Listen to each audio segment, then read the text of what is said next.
Today is the first video of my channel and I am selecting the topic of set theory. Set theory is a very important topic which deals with set.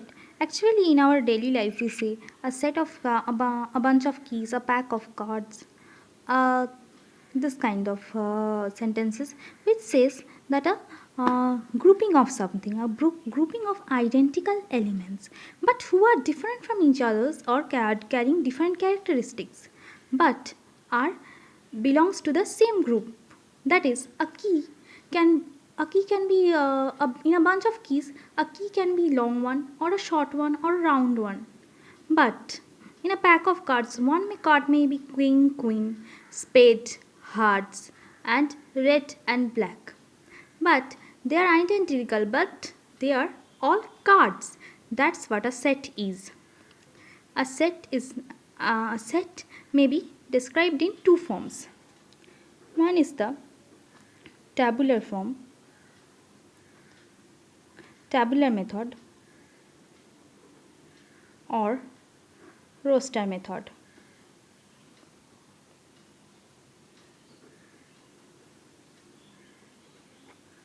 And second is the rule, this rule method, or selector method.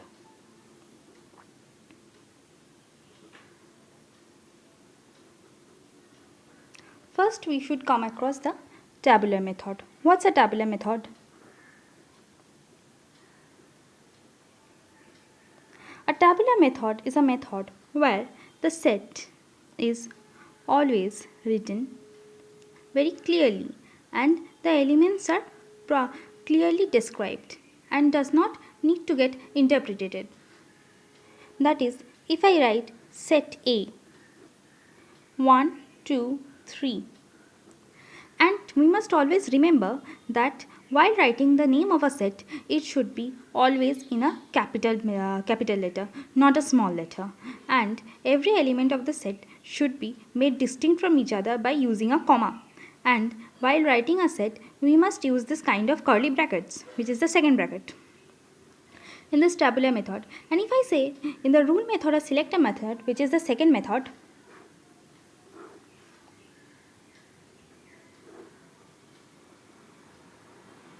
rule method interpreting the same set as set A equal to x. X is a natural number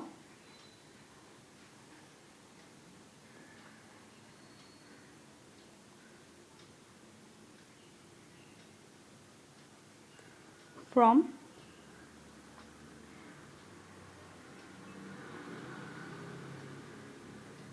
1 less than equal to x 3, which interprets the same thing as A equal to 1, 2, 3. Just the form is different. There are different types of sets. The types of sets are written as follows. The basic types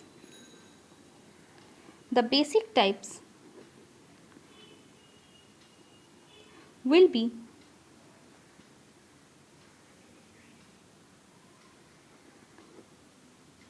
given. I will be writing the basic types and I will interpret the difficult ones in the next video. First is the finite set.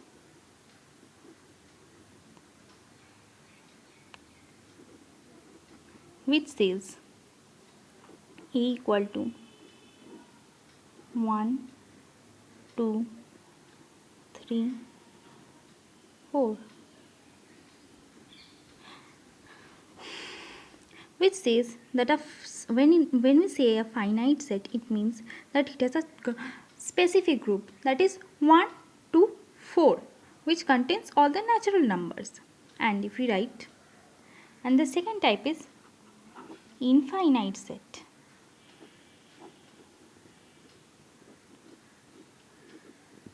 Which says 1, 2, 3, 4 and dot dot dot.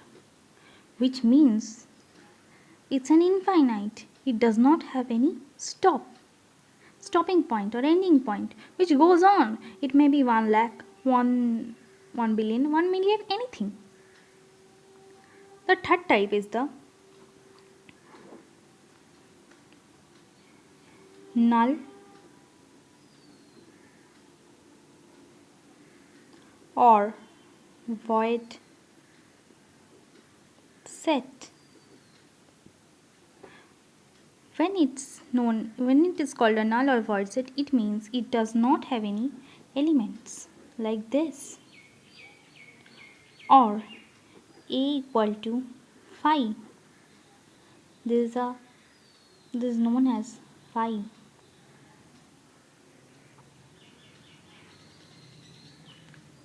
But a equal to 0 is not equal to a equal to 0, that is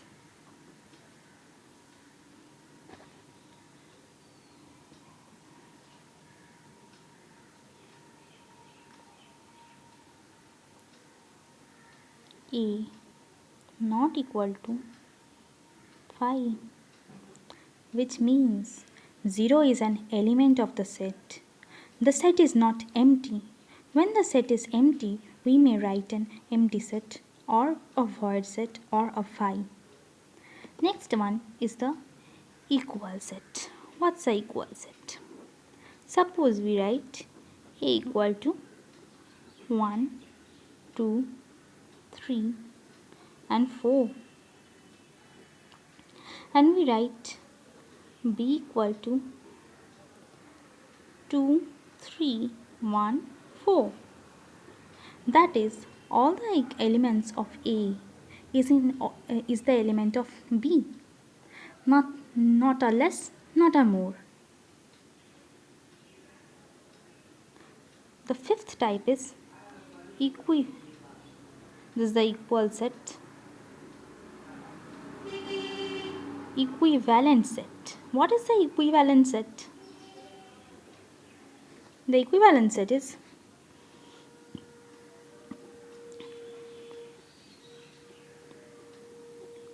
and B equal to A, B, C, D.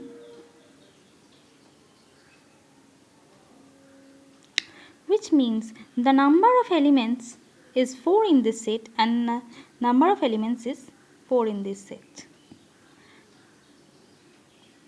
Which means that both of the set has equal number of elements, so it's known as an equivalent set. So this was the set theorem, first part of set theorem I discussed today with you. The second part of the video will be coming soon, and if you understand or if you have any doubts regarding this part, you may post it in the comment. I will be glad to answer. Thank you.